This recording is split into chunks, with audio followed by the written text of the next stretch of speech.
Hey everyone, I'm Almar of almarsguides.com, and in this video here I'm going to show you the alchemy exploit in Morrowind. So I'm standing right in front of Aeneas Atreus, who is in the Sadrith Mora Wolverine Hall Imperial Shrine. The easiest way to get here is from any mage guild. You just teleport, speak to the mage guild guide, and then teleport to Wolverine Hall, Sadrith Mora. And then you find the Imperial Shrine once you're there, and you can find him right inside the Imperial Shrine. It's a pretty small zone, pretty hard to miss him. He sells, the reason we're at this NPC is he sells ashiams and netch leather on an infinite resupplying amount, streak, whatever you want to call it. And if you want to get him to sell more of these, what you need to do is take the ones you have in your inventory. Like you can see he's selling 20. Usually he only sells 5 netch leather and I think 10 ashiams. But if I sell these 35 ashiams and 35 netch leather back to him, I'll show you in a second, I would take the offer. He's being mean. Here we go. Let's see. We'll go to barter. 55 netched leather and 55 ashiams now instead of just 20 apiece because we sold 35 back to him, so it counts those towards his total. So let's buy these, and then you'll see 55, 55. So we increased his total for both of these items since we sold them back to him. Now we'll have to actually do all of the crafting while we're here because we're too encumbered to run with them, so that's a thing. So what we're going to be doing is making a lot of Fortify Intelligence potions. And if you're looking at my alchemy window and you're like, wow, you have a unique alchemy window, it looks a lot different than mine. Yes, it's because I'm using the Morrowind code patch, and it gave me a new alchemy window. When you use that, you can actually make the alchemy window even better than this, but I didn't want to download the Morrowind graphics extender because I like playing with these old graphics. Because it reminds me of the first time I played Morrowind when I was significantly younger and new to games, and it triggers the nostalgia, which the fancy graphics won't do the same. So what we're going to be doing is essentially making a lot of Fortify Intelligence potions, and we're going to be drinking them as we make them. So basically, as we increase our intelligence more and more and more, we'll be able to make better and better potions, which will increase our intelligence more and more and more. And they'll also last longer and stuff like that. And that is essentially the trick that we're going to be using. There's Fortify Intelligence. I think that's all of them. See, as you can see now, we have Fortify Intelligence stacked to 195, which was significantly higher than what it was previously. And then this will allow us to make better potions. And we're going to keep doing that until we start making potions that increase our intelligence by over 1,000, basically. And then once we have that, we will be able to start making the other potions that we want to make, which the potions I want to make is basically just feather potions, which will reduce my encumbrance limit to 0. Because I don't like dealing with encumbrance in these games, specifically this game. This character is a medium/heavy armor character. I wanted to experiment a bit with medium armor. And heavy armor weighs a ton. So I would prefer not to have to be able to pick up like 1 or 2 items and then have to go to a vendor in order to offload my inventory time and time again. It's annoying and not very fun. So I like to just create feather potions and basically cancel out the encumbrance thing altogether. As you can see, it's a very, very boring process. It's just back and forth over and over. Ashiam netch leather, ashiam netch leather, ashiam netch leather.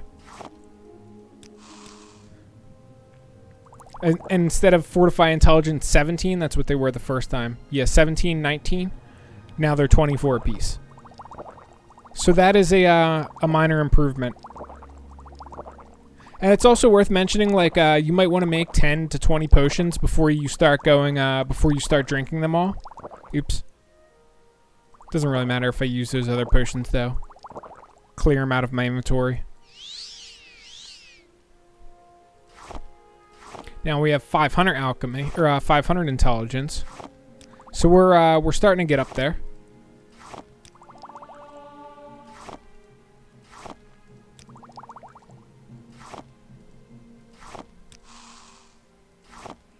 Still doing some failures, but that's okay.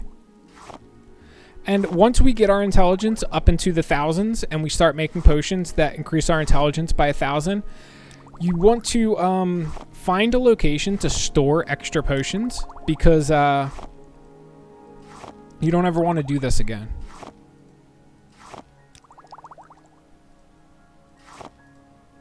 Really, it doesn't matter where you store potions. The only recommendation I would give you is don't store them in a container that is owned by somebody, because then if a guard catches you, they'll just take your potions away from you. So just drop them anywhere where you frequently visit. I usually do on top of buildings in Balmora, because Balmora is like the main town that I frequently go to, and it's easy to remember where I put everything there. I know the town like the back of my hand, yada yada yada. Also, Caius's house is a place that I like to store potions, since he gives you his house. Although I don't store in the chest there, because even after he leaves, the chest is owned by him, which means guards will steal them. Another good place to store potions in Solstheim is the Bloodscowl house that you're given when you're doing the main story during that expansion. So as you can see now, they're giving me 38 intelligence per potion.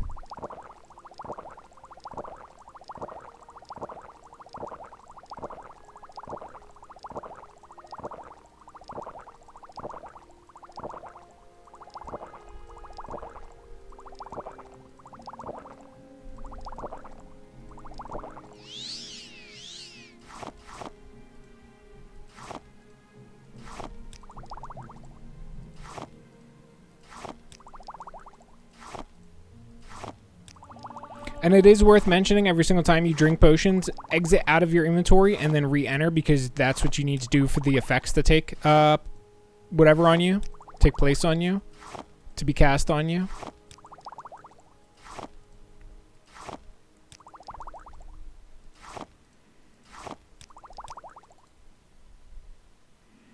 Now we're up to 74 intelligence per potion. Not too bad.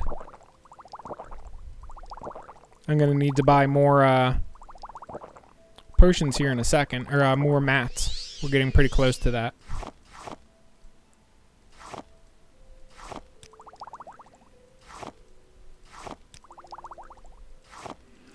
Your first time doing this, it's worth mentioning, you'll probably have to make a couple thousand, well, not a couple thousand, a couple hundred potions.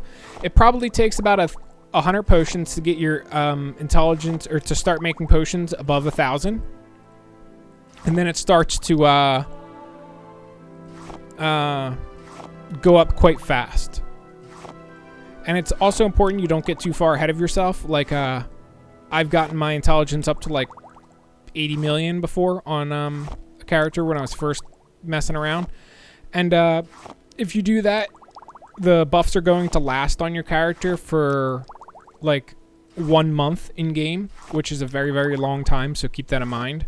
If you don't want to break your game, like if you don't want thousands upon thousands of intelligence while you're running around doing, you know, normal questing and stuff, then you don't want to make potions that go too high, because they'll last forever, and you have to rest forever in order to get rid of them.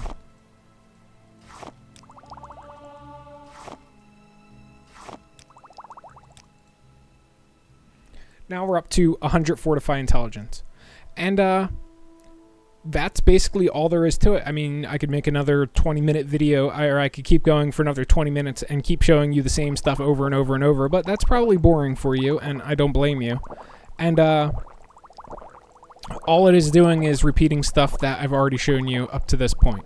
But that's basically what you want to do. Just keep making potions over and over and over until you get to where you want to be, and then you can make potions to sell, which will give you basically all the gold that you could ever want in this game. And you can make other potions that you can use. Before you get your intelligence super high, I would recommend you figure out where the enchanting, or where the alchemy mats are sold that you want. That way you're not running around with your buff ticking down looking for all the other things that you need. But that's pretty much all there is to it. If I left anything out that you guys would like to add, please leave a comment below. If this video helped you out, please leave me a like, and I will catch you guys around in future Morrowind videos. Peace.